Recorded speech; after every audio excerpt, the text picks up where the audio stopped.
अगर आपको किसी में कोई ऐसी समस्या दिखे जो आप में भी है, तो क्या आपको उसे बताना चाहिए?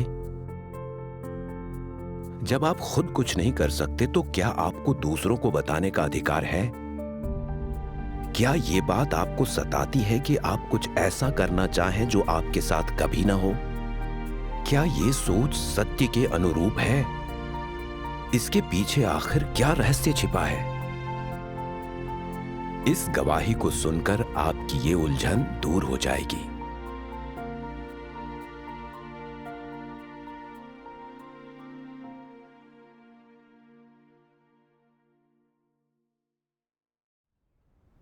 मुझे अपने कर्तव्य निभाने में कई छोटी बड़ी समस्याएं आ रही थीं। कुछ मेरी ज्यादा लापरवाही के कारण, तो कुछ सिद्धांतों को ना जानने के कारण थी। मैं थोड़ी परेशान थी। डर था जिस अगुआ या बहन के साथ मैं काम करती थी, वह मुझे कर्तव्य में ढीली ना बोल दे। हालांकि मेरी साथी आगे से ध्यान रखने के अलावा और कुछ कहती ही नहीं थी।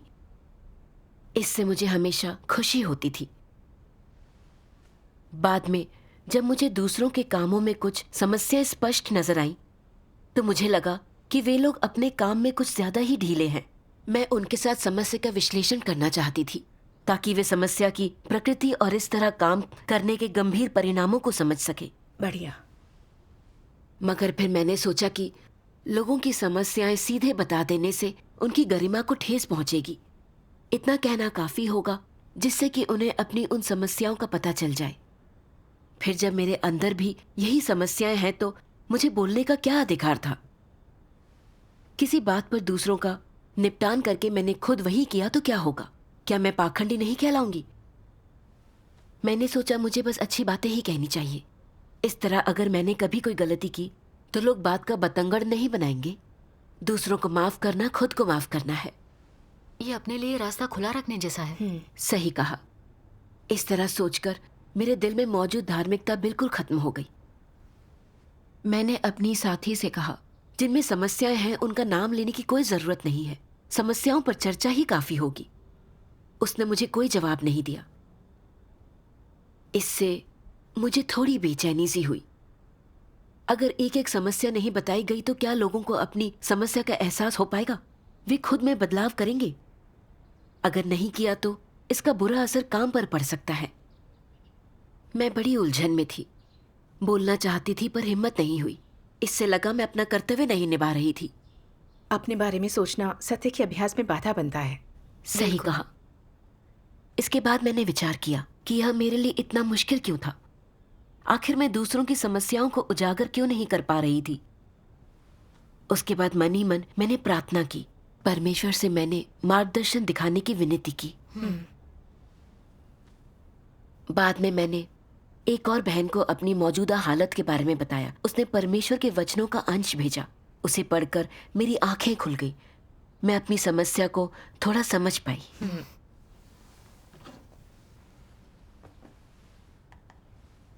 सर्वशक्तिमान परमेश्वर कहते हैं, क्या तुम लोग इस नैतिक कहावत के समर्थक हो? दूसरों के साथ वो मत करो जो तुम अपने लिए नहीं चाहते। अगर कोई इस कहावत का समर्थक हो, तो क्या तुम लोग सोचोगे कि वो महान और सज्जन है? कुछ लोग हैं जो कहेंगे, देखो, वो चीजें थोपता नहीं, वो दूसरों के लिए चीजें मुश्किल नहीं बनाता, न ही उन्हें कठिन स्थितियों में रखता है। क्या वो अद्भुत नहीं है? वो हमेशा अपने प्रति कठोर और दूसरों के प्रति उदार रहता है। वो कभी किसी को ऐसा कुछ करने के लिए नहीं कहता जो वो खुद नहीं करता। वो दूसरों को बहुत ज्यादा स्वतंत्रता देता है और उन्हें भरपूर गर्मजोशी और स्वीकार्यता का एहसास कराता है। क्या महान व्यक्ति है! क्या वाकई यही मामला है? दूसरों के साथ वो मत करो जो तुम अपने लिए नहीं चाहते। कहावत का निहितार्थ यह है कि तुम्हें दूसरों को सिर्फ वही चीजें देनी या उन्हीं चीजों की आपूर्ति करनी चाहिए जिन्हें तुम पसंद करते हो या जिनमें तुम आनंद लेते हो। लेकिन भ्रष्ट लोग कौन सी चीजें पसंद करते और उनमें आनंद लेते हैं? दूषित चीजें, बेतुकी चीजें और फालतू इच्छाएं। अगर तुम लोगों को ये नकारात्मक चीजें देते और उनकी आपूर्ति करते हो, तो क्या समस्त मानव जाति ज्यादा से ज्यादा भ्रष्ट नहीं हो जाएगी? सकारात्मक चीजें कम से कम होंगी। क्या ये सत्य नहीं है? ये एक तथ्य है कि मानव जाति गहराई से भ्रष्ट हो चुकी है। भ्रष्ट मनुष्य प्रसिद्धि, लाभ, हैसियत और दैहिक सुख के पीछे भागना पसंद करते हैं।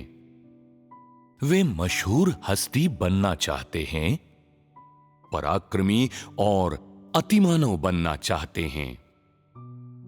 वे एक आरामदायक जीवन चाहते हैं और कड़ी मेहनत के विरुद्ध हैं।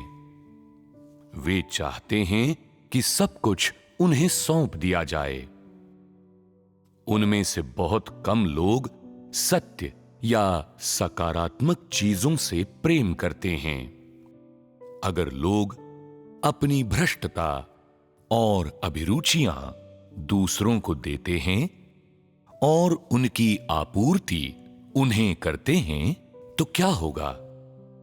वही जिसकी तुम कल्पना करते हो। मानव जाति ज्यादा से ज्यादा भ्रष्ट होती जाएगी। जो लोग दूसरों के साथ वो मत करो जो तुम अपने लिए नहीं चाहते, इस विचार के समर्थक हैं। वे चाहते हैं कि लोग अपनी भ्रष्टता, अभिरुचियों और फालतू इच्छाओं से दूसरों को प्रभावित करें, जिससे दूसरे लोग बुराई, आराम, धन और उन्नति की तलाश करें। क्या ये जीवन का सही मार्ग है? ये स्पष्ट दिखाई देता है कि दूसरों के साथ वो मत करो जो तुम अपने लिए नहीं चाहते, एक बहुत ही समस्यात्मक कहावत है। इसमें कमियां और खामियां बिल्कुल स्पष्ट हैं। ये विश्लेषण करने और पहचानने लायक भी नहीं है।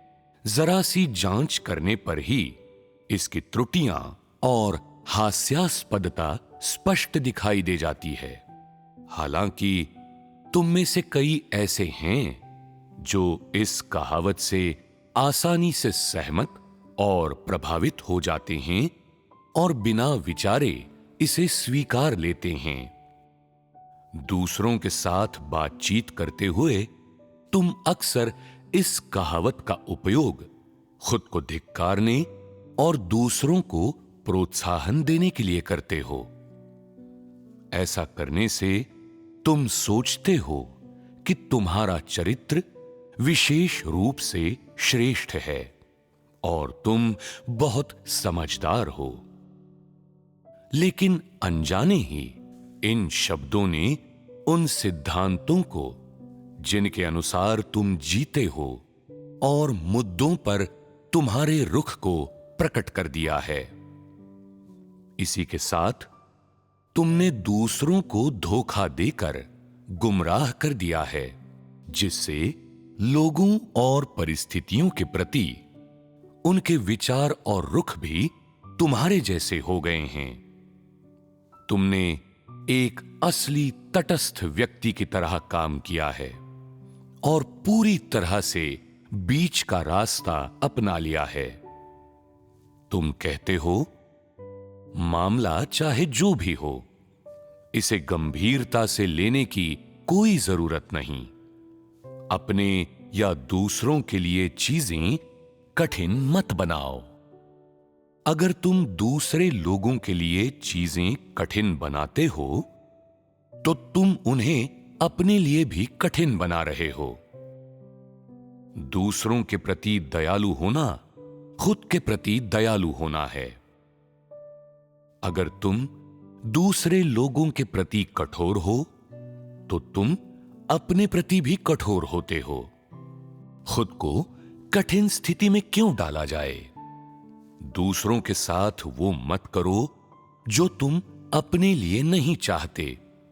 ये सबसे अच्छी बात है जो तुम अपने लिए कर सकते हो और सबसे ज्यादा विचारशील भी। ये रवैया स्पष्ट रूप से किसी भी चीज में सावधानी न बरतने का है। तुम्हारा किसी भी मुद्दे पर कोई स्पष्ट रुख या दृष्टिकोण नहीं होता। हर चीज के बारे में तुम्हारा दृष्टिकोण उलझा हुआ होता है। तुम सावधान नहीं रहते और चीजों को नजरअंदाज करते हो। जब तुम अंततः परमेश्वर के सामने खड़े होगे और अपना हिसाब दोगे तो ये भी एक बड़ी उलझन होगी। ऐसा क्यों है? क्योंकि तुम हमेशा कहते हो कि दूसरों के साथ वो मत करो जो तुम अपने लिए नहीं चाहते। ये बहुत ही सुकून देने वाला और सुखद है, लेकिन साथ ही ये तुम्हारे लिए बहुत परेशानी का कारण बनेगा, जिससे ऐसा हो जाएगा कि तुम कई मामलों में स्पष्ट दृष्टिकोण या रुख नहीं रख पाओगे। बेशक ये तुम्हें स्पष्ट रूप से ये समझने में असमर्थ भी बनाता है कि इन परिस्थितियों का सामना करने की हालत में तुम्हारे लिए परमेश्वर की अपेक्षाएं और मानक क्या हैं, या तुम्हें क्या परिणाम प्राप्त करना चाहिए। ये चीजें इसलिए होती हैं क्योंकि तुम जो कुछ भी करते हो उसमें तुम सावधानी नहीं बरतते। वे तुम्हारे उलझे हुए रवैये और विचारों के कारण होती हैं। क्या दूसरों के साथ वो न करना जो तुम अपने लिए नहीं चाहते सहिष्णु रवैया है जो तुम्हारा लोगों और चीजों के प्रति होना चाहिए? नहीं, ये वो रवैया नहीं है। ये सिर्फ एक सिद्धांत है जो बाहर से सही, महान और दयालु दिखता है, लेकिन वास्तव में ये पूरी तरह से नकारात्मक चीज है। स्पष्ट रूप से ये सत्य का वो सिद्धांत तो बिल्कुल भी नहीं है जिसका लोगों को पालन करना चाहिए। आमीन। आमीन। आमीन। परमेश्वर के वचनों ने मेरा मेलजोल को लेकर रवैया उजागर कर दिया। कर्तव्य के प्रति किसी की सोच में कोई समस्या दिखती तो मैं उसे स्पष्ट नहीं बताती। देखने से लगता कि मैं बहुत उदार बन रही हूँ, शर्मिंदा ना कर दूसरों को छवि बचाने का मौका दे रही हूँ, पर इसमें मेरी एक छिपी हुई मंशा थी। चूंकि मैं भी अपने कर्तव्य में अक्सर ढीली पड़ जाती थी, मुझ में भी यही समस्याएं थी। इसीलिए दूसरों की समस्याएं बताने और बाद में खुद वही गलती करने से डरती थी। क्या इससे मैं पाखंडी नहीं कहलाऊंगी? दूसरों के साथ कठोर बनना मेरे लिए भी अच्छा नहीं होगा, इससे मेरा रास्ता भी बंद हो जाएगा। तो मैंने दूसरों की समस्याओं पर ज्यादा ध्यान नहीं दिया, उन्हें अनदेखा करना ही बेहतर समझा। मैं जानती थी कि अगर वे अपने कर्तव्य में लापरवाह रहे तो इसका असर सिर्फ उनके अच्छे नतीजों या कर्मों पर ही नहीं, बल्कि इसका असर कलीसिया के कार्य पर भी पड़ेगा। बाधाएं आएंगी। सही कहा। सुपरवाइजर होने के नाते मुझे जिम्मेदारी उठानी थी, संगति करके दूसरों की समस्याएं बतानी थी, उजागर कर उनका विश्लेषण और निपटान करना था। मगर अपना रुतबा बचाने के चक्कर में सत्य पर अमल करने की मेरी इच्छा ही बिल्कुल खत्म हो गई। देखने से मैं दूसरों का ध्यान रखने वाली लगती थी, पर असल में खुद को बचाना और दूसरों को मेरी समस्याएं उजागर करने से रोकना चाहती थी। परमेश्वर के वचनों के प्रकाशन के बिना मुझे कभी एहसास भी नहीं होता कि दूसरों की समस्या न बताना असल में शैतानी फलसफों के प्रभाव और काबू में होने का नतीजा है। कभी पता ही नहीं चलता कि मैं इतनी बड़ी धूर्त हूँ। आपकी संगति सुनकर एहसास हुआ कि मेरी सोच भी ऐसी ही है। भाई बहनों के कर्तव्य में कोई समस्या दिखने पर भी मैं उन्हें कुछ कहना नहीं चाहती। चिंता होती है कि कुछ ऐसा कह दिया जो खुद न किया हो तो वे क्या सोचेंगे। मैं बस अपनी प्रतिष्ठा और रुतबे का ध्यान रखकर अपना रास्ता साफ रखना चाहती हूँ। सही कहा। सही कहा। फिर आपने अपनी समस्या को समझकर उसे हल कैसे किया? मैंने परमेश्वर के वचनों में कुछ पढ़ा।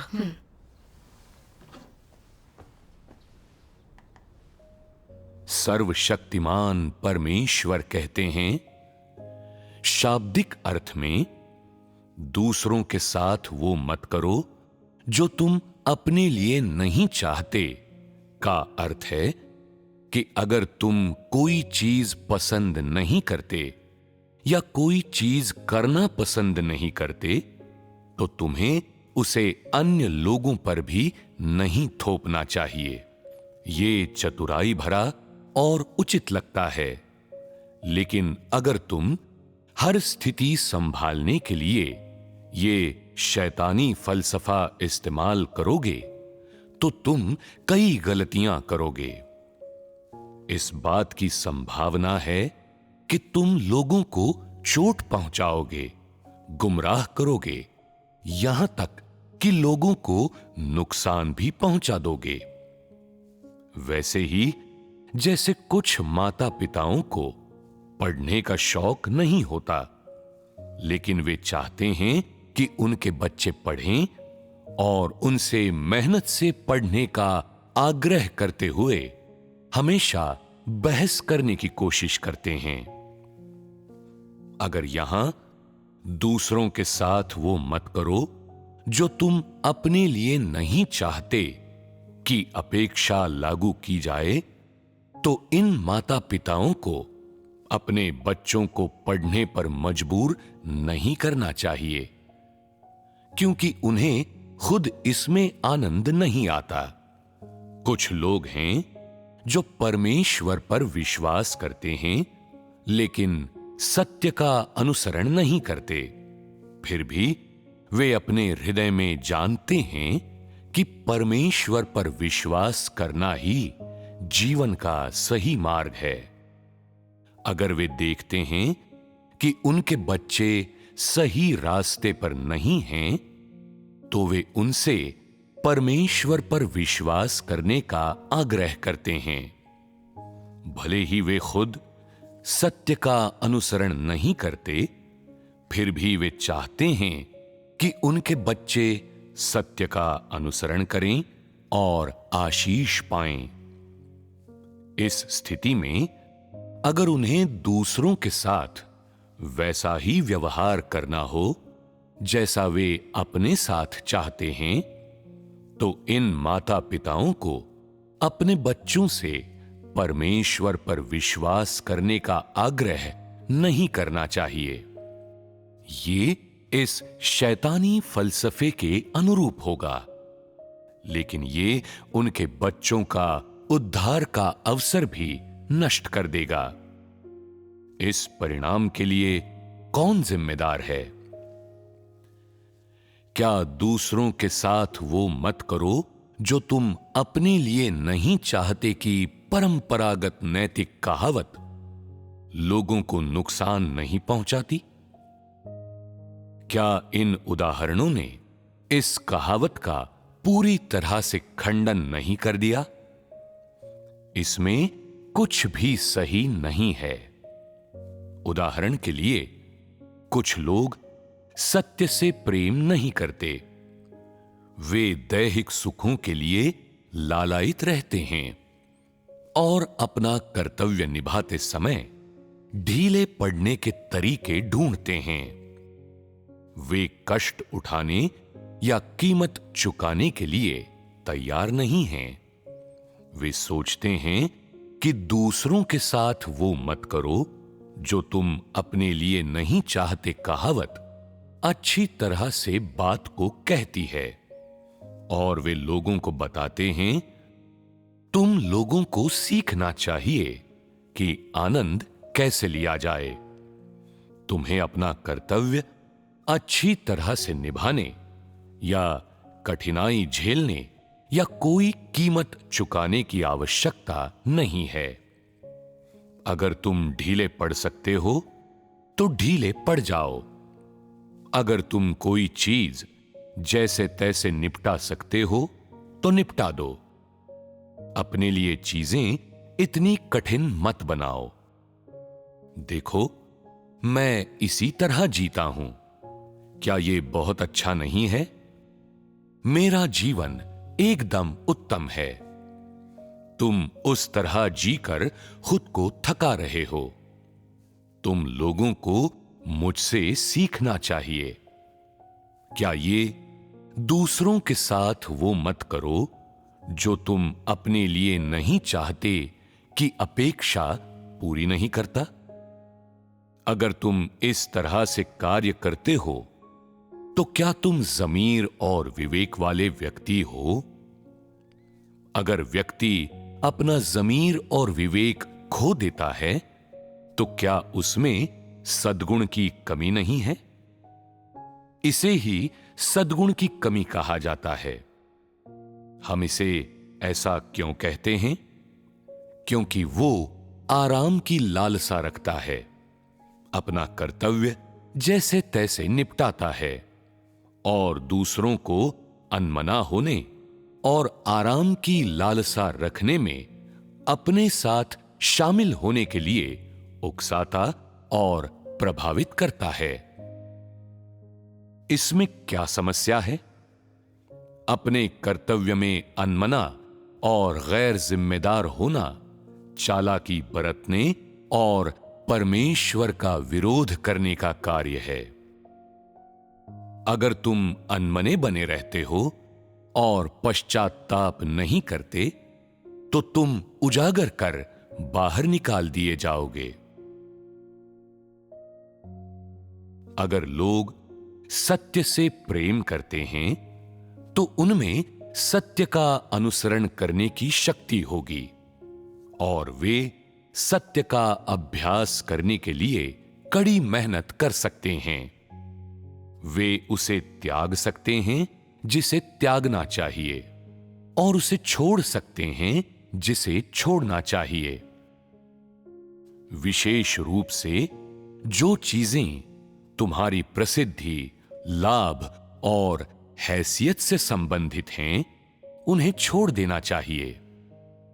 अगर तुम उन्हें नहीं छोड़ते तो इसका मतलब है कि तुम सत्य से प्रेम नहीं करते और तुम में सत्य का अनुसरण करने की शक्ति नहीं है। जब तुम्हारे साथ चीजें होती हैं तो तुम्हें सत्य खोजना चाहिए। अगर ऐसे समय में जब तुम्हें सत्य का अभ्यास करने की आवश्यकता होती है, तुम्हारा हृदय हमेशा स्वार्थी होता है और तुम अपना स्वार्थ नहीं छोड़ पाते, तो तुम सत्य पर अमल नहीं कर पाओगे।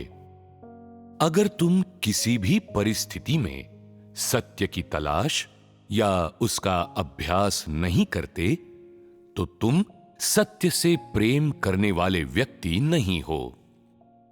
चाहे तुमने कितने भी वर्षों से परमेश्वर पर विश्वास किया हो, तुम सत्य प्राप्त नहीं करोगे। कुछ लोग हमेशा प्रसिद्धि, लाभ और स्वार्थ के पीछे दौड़ते रहते हैं।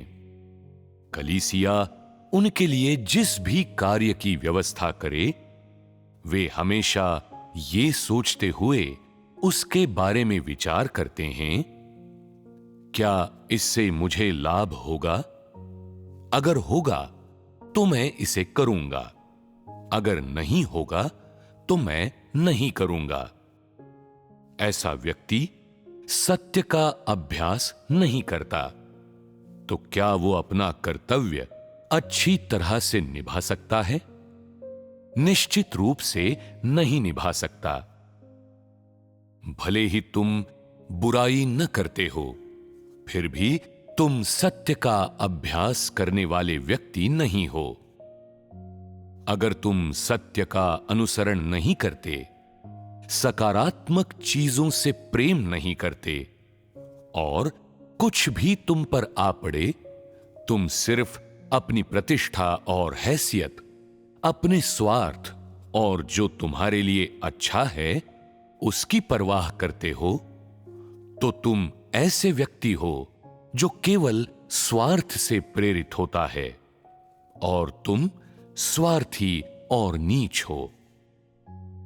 वर्षों तक परमेश्वर पर विश्वास करने के बाद भी अगर लोग कभी सत्य का अभ्यास नहीं करते, तो वे गैर विश्वासियों में से एक हैं, वे दुष्ट हैं। अगर तुम कभी सत्य का अभ्यास नहीं करते, अगर तुम्हारे अपराध बहुत अधिक बढ़ जाते हैं, तो तुम्हारा अंत निश्चित है। यह स्पष्ट देखा जा सकता है कि तुम्हारे सभी अपराध, वो गलत मार्ग जिस पर तुम चलते हो और पश्चात्ताप करने से तुम्हारा इनकार, ये सभी मिलकर बुरे कर्मों का ढेर बन जाते हैं और इसलिए तुम्हारा अंत ये है कि तुम नरक में जाओगे, तुम्हें दंडित किया जाएगा। आमीन। आमीन। आमीन। परमेश्वर के वचनों के खुलासे से मैं कांप गई।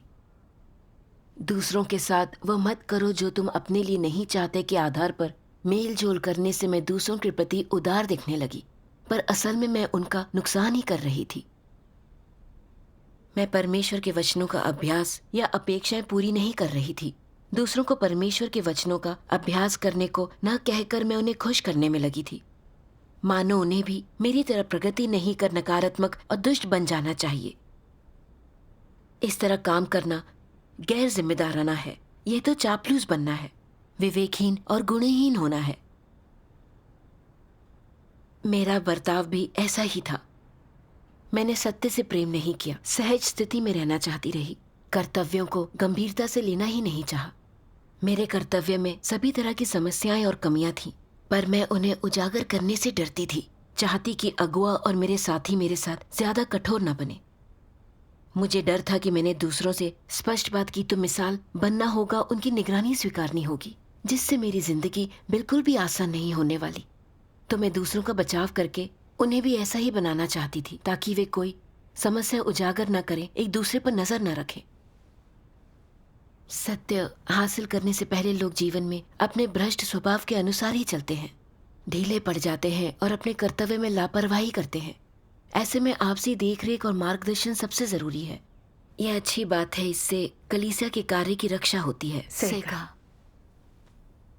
सुपरवाइजर के नाते मुझे सत्य का अभ्यास करना चाहिए था, पर अच्छी मिसाल बनने के बजाय मैंने दूसरों को भी अपनी तरह ढीला और कोशिश न करने वाला बना दिया।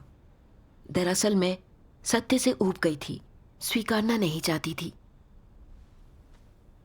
परमेश्वर को धोखा देने में मैं अगुवाई कर रही थी। मैं कर्तव्य अच्छे से नहीं निभा रही थी, भाई बहनों को भी नुकसान पहुंचा रही थी। आपकी संगति से मैंने जाना कि दूसरों के साथ वो मत करो जो तुम अपने साथ नहीं चाहते। सहानुभूति दिखाना नहीं, बल्कि नुकसान पहुंचाना है। सही कहा। मैंने जितना विचार किया उतना ही लगा कि यह समस्या मेरी सोच से कहीं अधिक गंभीर थी। अपनी प्रतिष्ठा और रुतबा बचाने के लिए मैंने कलीसिया के कार्य और भाई बहनों के जीवन पर ध्यान ही नहीं दिया। मैं बहुत स्वार्थी और नीच थी। मैंने ये भी समझा कि परमेश्वर ऐसे लोगों को गैर विश्वासी क्यों कहता है। वे कपट द्वारा परमेश्वर के घर में घुसे हैं।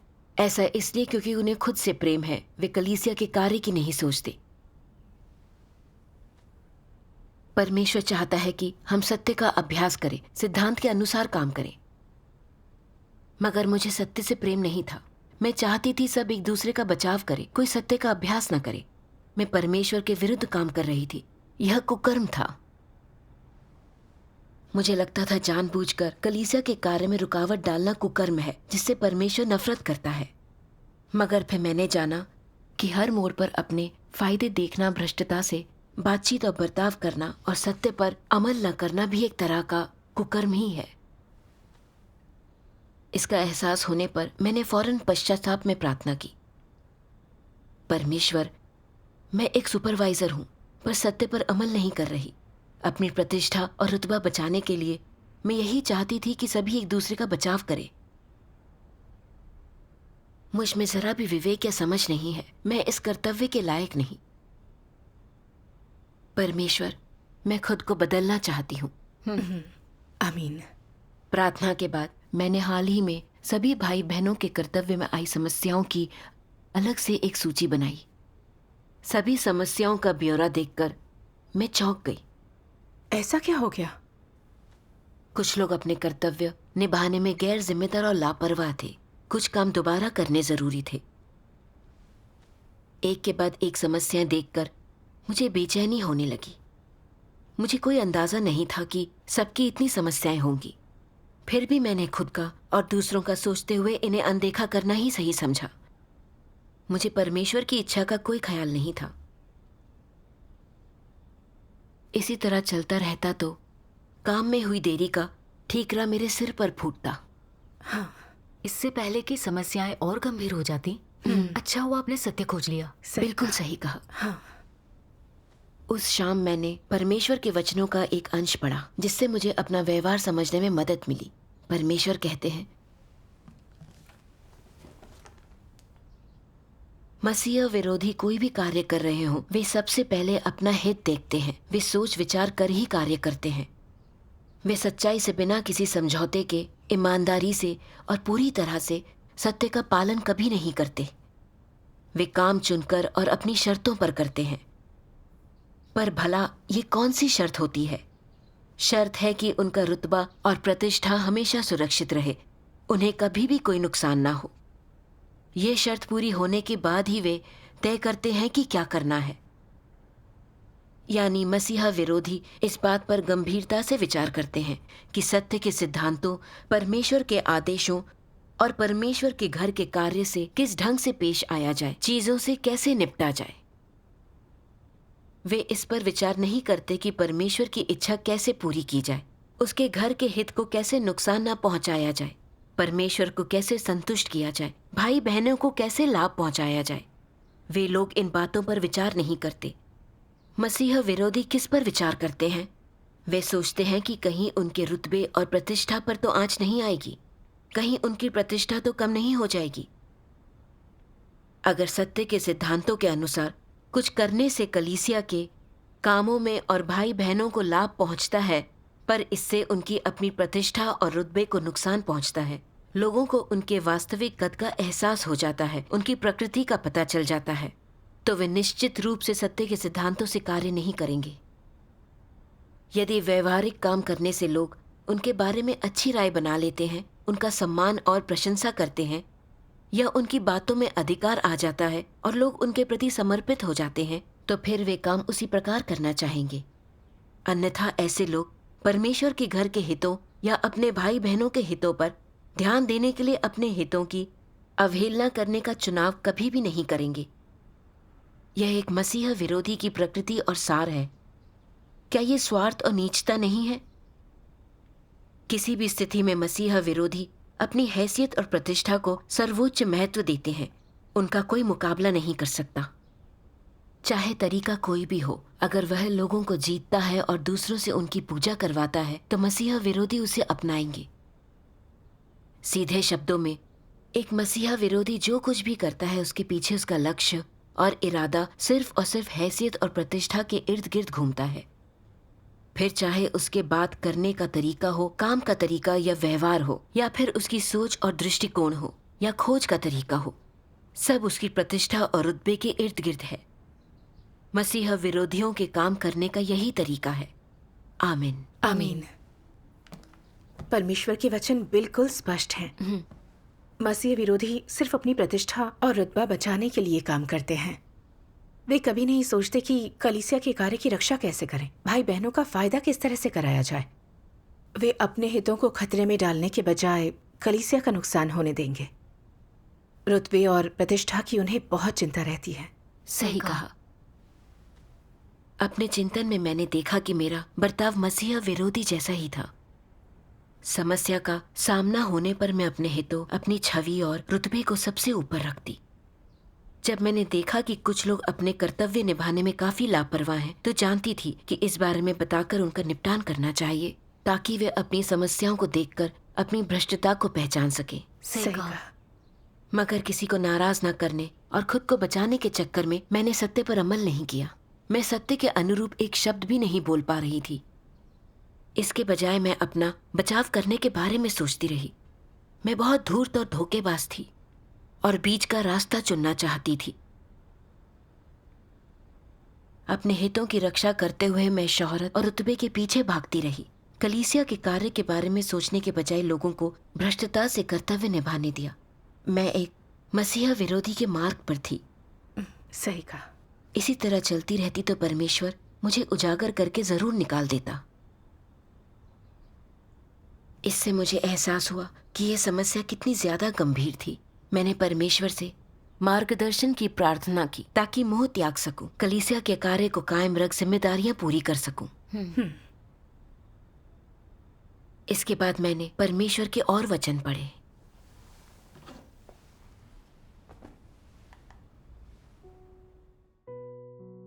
सर्वशक्तिमान परमेश्वर कहते हैं, परमेश्वर लोगों से ये अपेक्षा नहीं करता कि वे दूसरों के साथ सिर्फ वैसा ही करें जैसा वे अपने साथ चाहते हैं। इसके बजाय वो लोगों से उन सिद्धांतों पर स्पष्ट होने के लिए कहता है जिनका पालन उन्हें विभिन्न स्थितियां संभालते समय करना चाहिए। अगर ये सही और परमेश्वर के वचनों और सत्य के अनुरूप है तो तुम्हें इस पर दृढ़ रहना चाहिए।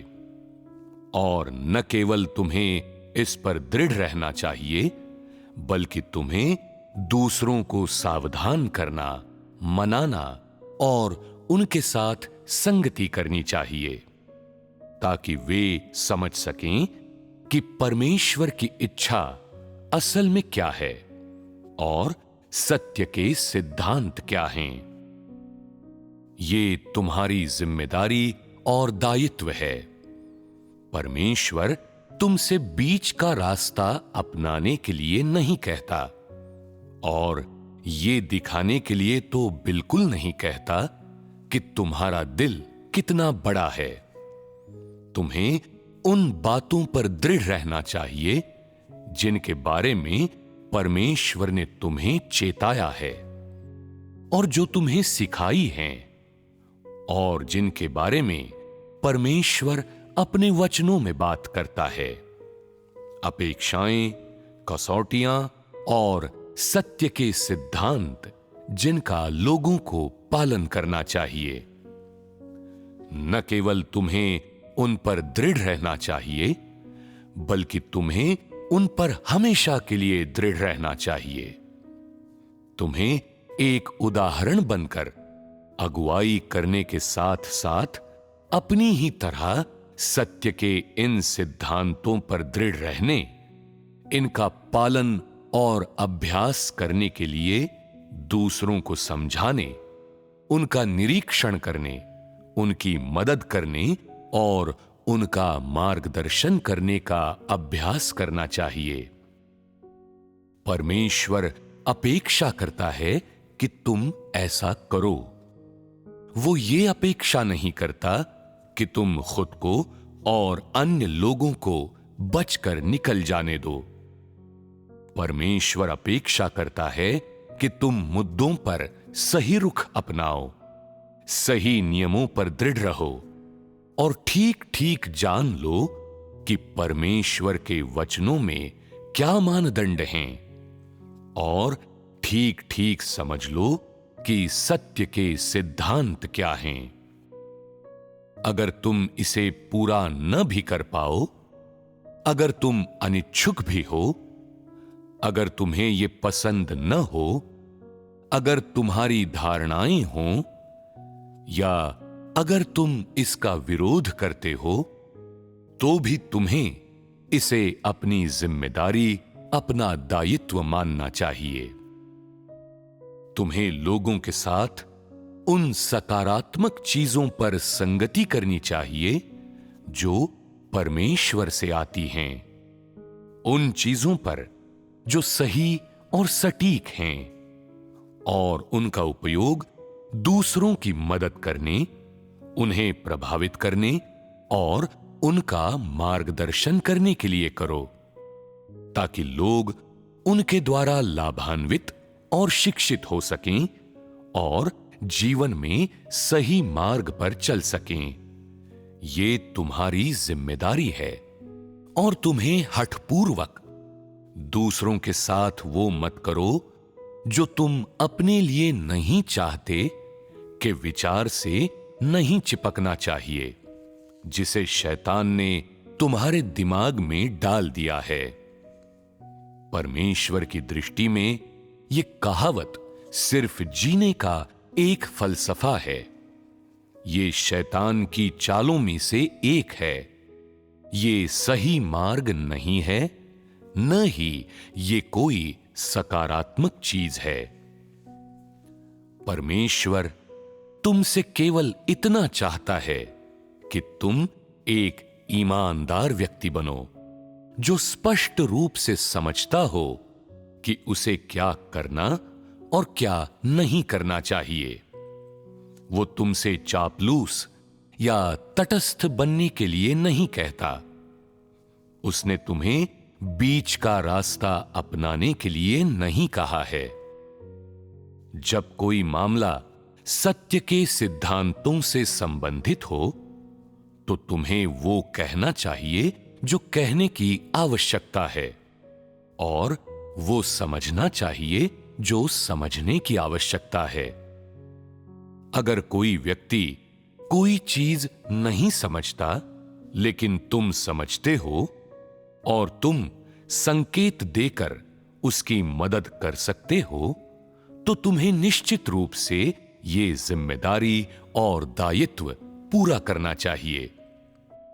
तुम्हें एक किनारे खड़े होकर देखना भर नहीं चाहिए, और तुम्हें उन चालों से तो बिल्कुल भी नहीं चिपकना चाहिए जो शैतान ने तुम्हारे दिमाग में डाल दी हैं। जैसे कि दूसरों के साथ वो मत करो जो तुम अपने लिए नहीं चाहते।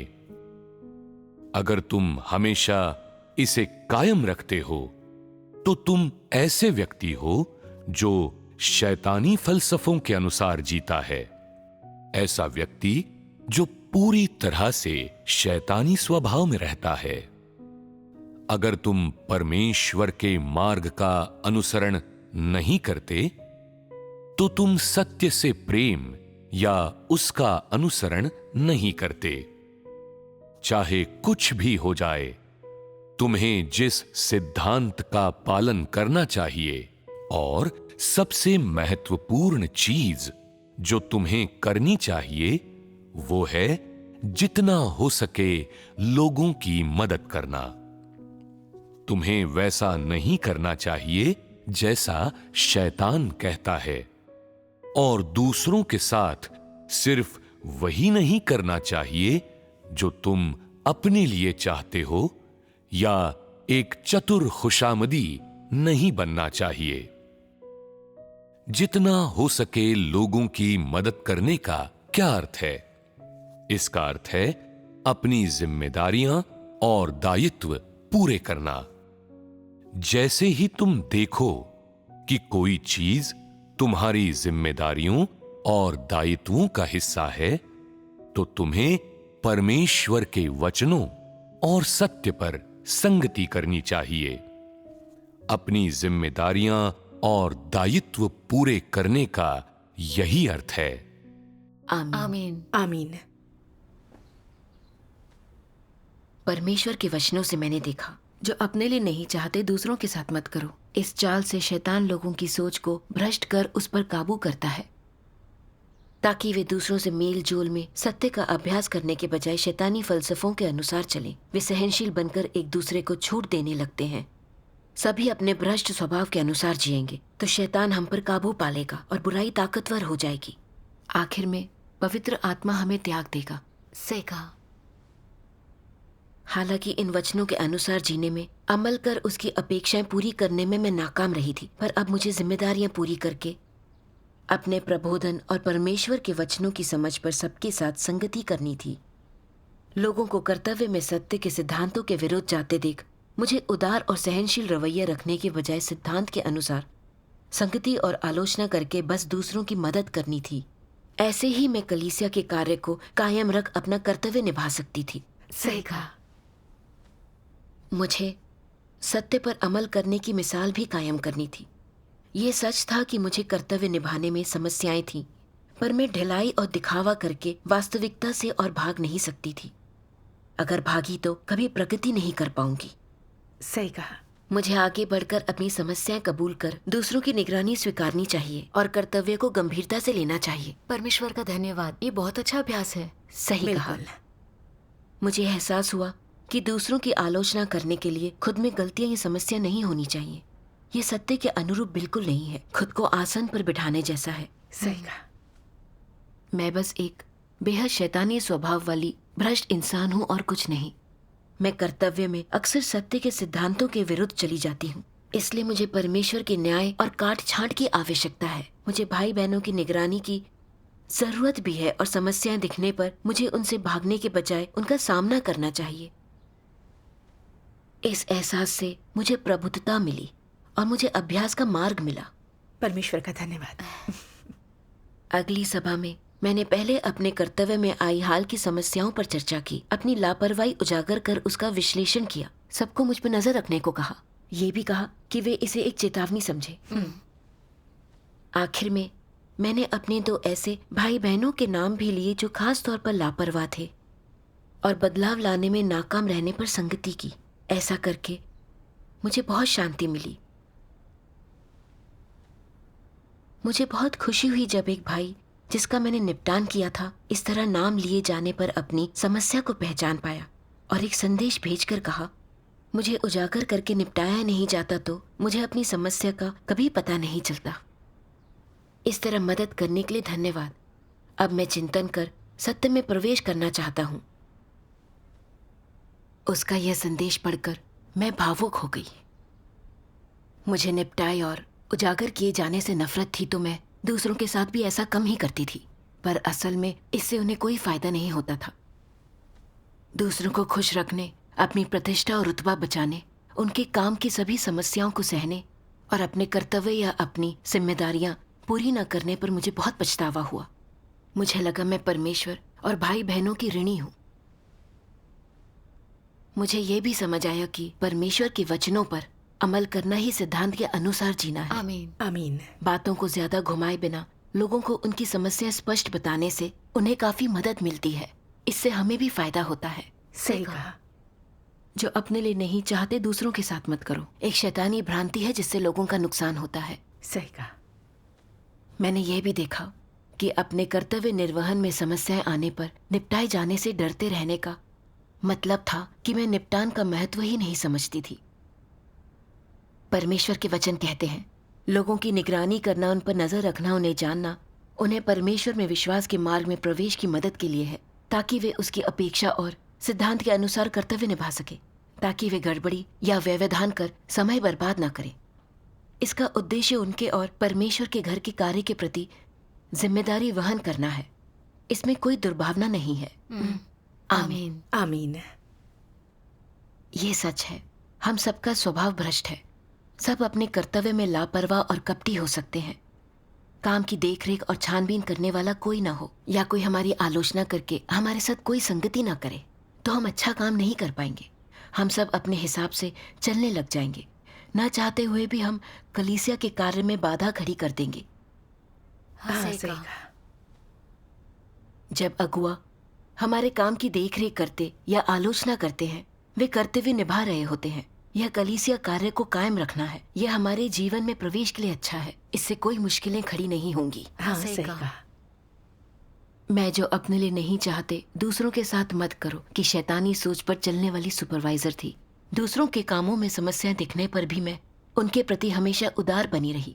मैंने संगति कर किसी की मदद या निपटान नहीं किया, बल्कि छूट देकर उनका बचाव किया। यह गैर जिम्मेदारी थी। कलीसिया और भाई बहनों के लिए नुकसानदेह थी।